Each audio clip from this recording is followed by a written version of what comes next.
Hello வணக்கம் நண்பர்களே. நாங்கள் இப்போ கொய்யாப்பழம் சாப்பிட போகிறோம். ஆனால் இங்கே எப்படின்னா கொய்யாப்பழம் ரொம்ப புளிப்பாக இருக்கும். அப்படியே புளியாங்காயை சாப்பிட்ட மாதிரியே இருக்கும். அந்த அளவுக்கு புளிப்பாக இருக்கும்.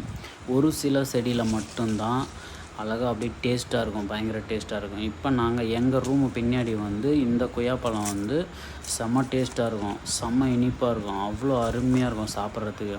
அதே பக்கத்தில் செடி இருக்குது, மரம், பெரிய மரம் இருக்குது. அதில் போய் அறுத்துங்கன்னா பயங்கரமாக புளிப்பாக இருக்கும். இதில் மட்டும்தான் டேஸ்ட்டாக இருக்கும்.